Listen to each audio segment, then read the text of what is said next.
بسم اللہ الرحمن الرحیم۔ السلام علیکم۔ آج سے الحمدللہ قرآنی عربک کورس کا باقاعدہ آغاز ہو رہا ہے، اور انشاءاللہ تعالی ہم اس کورس کو بہت ہی آسان انداز میں سمجھنے کی کوشش کریں گے۔ آئیے سب سے پہلے اس کورس کا تعارف آج کی کلاس میں ہم تھوڑا سمجھنے کی کوشش کرتے ہیں۔ سب سے پہلے تو ہمیں یہ جاننا ضروری ہے کہ قرآن کے حقوق کیا ہیں۔ جیسا کہ ہمیں معلوم ہے کہ ہمارے اپنے حقوق کیا ہیں، ہمارے گھر والوں کے کیا حقوق ہیں، رشتہ داروں کے کیا حقوق ہیں، پڑوسیوں کے کیا حقوق ہیں، اس بارے میں بڑی بات چیت ہوتی رہتی ہے کہ فلاں فلاں فلاں کے کیا حقوق ہے، شوہر کی بیوی پر تو بیوی کے شوہر پر کیا حقوق ہے، سسرال والوں پر کیا حقوق ہیں۔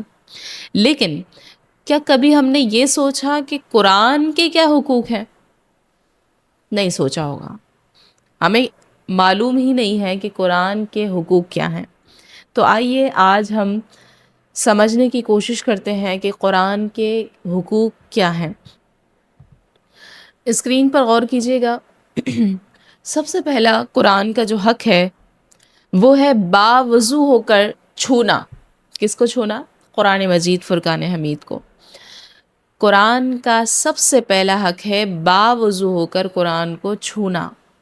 تو جو بے وضو ہو کر یعنی کہ بغیر وضو کیے قرآن کو چھوئے گا تو اس نے قرآن کا حق ادا نہیں کیا، گناہ تو ہے ہی۔ تو سب سے پہلے ہم نے جب بھی قرآن کو چھونا ہے تو وہ وضو کر کر ہی، پاکی حاصل کر کے ہی چھونا ہے۔ دوسرا قرآن کا حق ہے تلاوت کرنا، اور الحمدللہ ہم میں سے بعض خواتین ایسی ہیں جو باقاعدہ روز قرآن پاک کی تلاوت کرتی ہیں، لیکن بعضوں کا حال یہ ہے کہ قرآن مجید گھر میں سجا کر رکھا ہوتا ہے، پڑھنے کی ہمیں توفیق نہیں ہوتی۔ تو ایسے لوگوں کے لیے سوچنا چاہیے کہ تلاوت جب ہم نہیں کر رہے تو قرآن کے حقوق ادا کرنے والوں میں ہم شامل نہیں ہو رہے۔ تو تلاوت ہمیں روز کرنی ہے تاکہ ہم قرآن کے حق کو ادا کرنے والے بن جائیں۔ قرآن مجید کا تیسرا حق ہے اس کے معانی کو سمجھنا، اس کے معانی کو سمجھنا۔ اب ذرا غور کریں، کون کون ہم میں سے ایسا ہے جو قرآن کے معانی کو سمجھتا ہے؟ جب قرآن پڑھتا ہے تو اس کے معانی کو سمجھ کر پڑھتا ہے، اور یہ اسی صورت میں ہوگا جب تلاوت کرتے ہوں گے۔ تلاوت ہی نہیں پڑھتے، قرآن ہی نہیں پڑھتے تو پھر جو ہے اس کے معنی کو سمجھنا تو دور کی بات ہو گئی ہے۔ اگر پڑھتے ہیں تو پھر اس کے معنی کو سمجھ کر پڑھتے ہیں یا نہیں، یہ بات سوچیے، اپنے آپ سے پوچھیے۔ تو اب اس کی جو معنی ہے وہ ہم سمجھیں گے کیسے؟ قرآن تو عربی زبان میں ہے تو ہم اسی لیے تلاوت کرتے ہوئے چلے جاتے ہیں، لیکن اس کے جو معنی ہے، ہم سے کیا کہا جا رہا ہے، قرآن کے اندر ہمیں کیا کیا احکامات دیے جا رہے ہیں، تو ان کو سمجھنے کے لیے ہمیں قرآنی عربی کورس کرنا ہے۔ جب اس کورس کو کر لیں گے تو قرآن کیا فرما رہا ہے، اس کا مطلب کیا ہے، تو وہ ہمیں انشاءاللہ تعالی سمجھ میں آنا شروع ہو جائیں گے۔ تو انشاءاللہ پھر اس حق کو ادا کرنے والے بھی بن جائیں گے۔ اور آخری حق ہے اس کے احکامات پر عمل کرنا، قرآن کے احکامات پر عمل کرنا۔ تو جب اس کے معنی کو سمجھ لیں گے، تلاوت بھی کریں گے، تو پھر انشاءاللہ تعالی اس کے احکامات پر عمل بھی کریں گے۔ اللہ تبارک و تعالی ہمیں قرآن کے حقوق ادا کرنے والوں میں شمار فرمائے۔ قرآن مجید کا مسلمان پر ایک حق یہ بھی ہے کہ وہ اسے سمجھیں اور اس میں غور و فکر کریں، جیسا کہ ابھی ہم نے سماعت کیا۔ اس بارے میں ارشاد باری تعالی ہے وَلَقَدْ يَسَّرْنَا الْقُرْآنَ لِلذِّكْرِ فَهَلْ مِن مُدَّكِرٍ، اور بے شک ہم نے قرآن کو نصیحت حاصل کرنے کے لیے آسان بنایا ہے، تو ہے کوئی نصیحت قبول کرنے والا؟ تو اس آیت کے اندر صاف صاف ہمیں فرما دیا گیا کہ قرآن کو نصیحت حاصل کرنے کے لیے آسان بنایا گیا ہے۔ قرآن ہے آسان، لیکن سمجھنے والا کون ہے؟ قرآن کو سمجھنے کے لیے تگ و دو کرنے والا کون ہے؟ کون ہے جو قرآن کی اس لینگویج کو سمجھ کر پھر اس پر عمل کریں. تو انشاءاللہ تعالیٰ اس کورس کے اندر ہم سیکھیں گے عربی کورس. نبی کریم صلی اللہ علیہ وسلم نے فرمایا خیرکم من تعلم القرآن وعلمہ، تم میں سے بہتر ہے وہ جو قرآن سیکھے اور سکھائے. یہاں پر قرآن سیکھنے اور سکھانے والے کی فضیلت بھی بیان کر دی گئی. اب آ جائے قرآنی عربی کورس کا مقصد کیا ہے. اس کورس کا اصل میں پرپس کیا ہے؟ عام فہم انداز میں قرآن کا ترجمہ کرنے کی صلاحیت پیدا کرنا. چونکہ ابھی ہم نے قرآن کے حقوق کو جانا، تو قرآن کے حقوق ادا کرنے کے لیے ہمیں قرآن کا جو ترجمہ ہے اس کو کیسے کرنا ہے، کیسے ہمیں سمجھ میں آئے گا. تو یہ چیز انشاءاللہ تعالیٰ قرآنی عربی کورس کے اندر سیکھیں گے. یہی اس کا مقصد ہے، آسان انداز سے قرآن پاک کا ترجمہ سیکھنا اور 5 رنگوں کی مدد سے مستعمل الفاظ کی پہچان کرنا. ویسے تو قرآنی عربی ہم کورس کر لیں، لیکن یہاں پر اس کورس کو کرنے سے ہمیں فائدہ یہ ہوگا کہ ہم آسان انداز میں رنگوں کی مدد سے ہم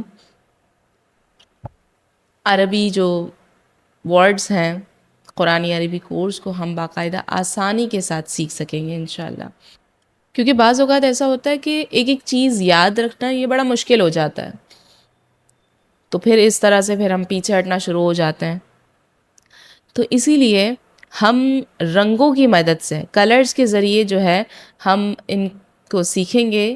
کلرز کا یوز کرتے ہوئے الفاظوں کی پہچان ہم کریں گے تو انشاءاللہ تعالیٰ عربی کورس ہمارے لیے آسان ہوتا جائے گا. کورس کا ہمارا طریقہ کار یہ ہوگا کہ ہم ذخیرہ جو الفاظ ہوتے ہیں، جیسے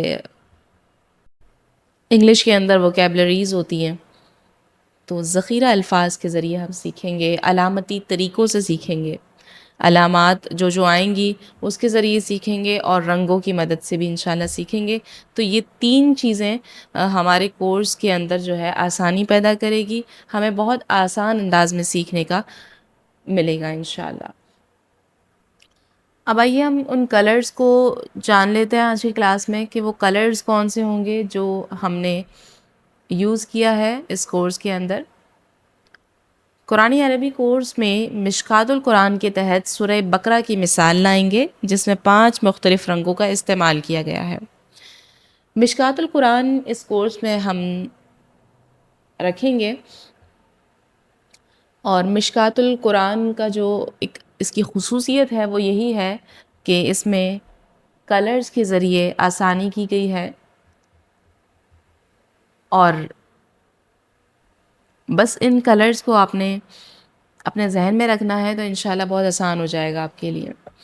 سب سے پہلا نیلا کلر ہے، سرخ ہے، سبز، جامنی اور سیاہ. یہ 5 کلرز استعمال کیے گئے ہیں. اب کن کن کے لیے کیے گئے ہیں وہ دیکھتے ہیں. نیلا جو بلو کلر ہے وہ ہم نے ضمائر، اسماء موصولہ، اسماء اشارہ کے لیے یوز کیا ہے. یعنی پروناؤنس کے لیے ضمائر کا استعمال کیا گیا ہے. جہاں جہاں پروناؤن آئیں گے وہاں پر بلو کلر ہوگا، جیسے میں، تم، وہ. اسی طرح دوسرا رنگ یوز کیا گیا ہے سرخ. یہ حروف کے لیے استعمال کیے گئے ہیں، پارٹیکلز کے لیے، جیسے میں، سے، پر. تو اس طرح کے الفاظ آئیں گے تو وہاں پر سرخ رنگ کا استعمال ہوگا. پھر سبز رنگ کا استعمال ہوا ہے ایسے عربی الفاظ کے لیے جو اردو میں استعمال نہیں ہوتے، یعنی خالص عربی، فل پیور عربی، وہاں پر سبز رنگ استعمال ہوگا. اور چوتھا رنگ ہے جامنی، پرپل کلر. یہ استعمال ہوگا 2 یا 2 سے زیادہ افراد کے لیے، یعنی پلورل کے لیے. 2 یا 2 سے زیادہ افراد کے لیے جو ہے یہ جامنی رنگ کا استعمال ہوگا. واحد اگر ہوا تو وہاں پر جامنی استعمال نہیں ہوگا. تثنیہ یا جمع 2 یا 2 سے زیادہ کے لیے، پلورل کے لیے جامنی رنگ کا استعمال ہوگا. 5واں ہمارا رنگ ہے کالا. کالے رنگ کا استعمال جو ہوگا وہ صرف عربی اور اردو دونوں جو مشترک الفاظ ہوں گے ان کے لیے استعمال ہوگا. پیچھے ہم نے پڑھا تھا کہ صرف خالص عربی جو ورڈز ہوں گے ان کے لیے ہم نے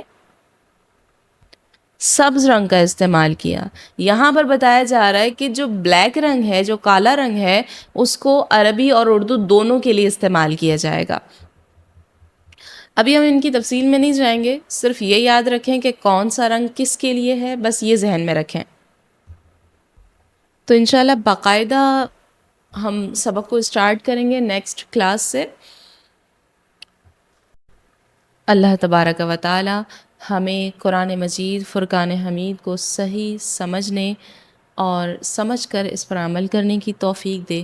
قرآن پاک کے جو حقوق ہیں ہم پر، وہ ادا کرنے کی توفیق عطا فرمائے. آمین یا رب العالمین. السلام علیکم.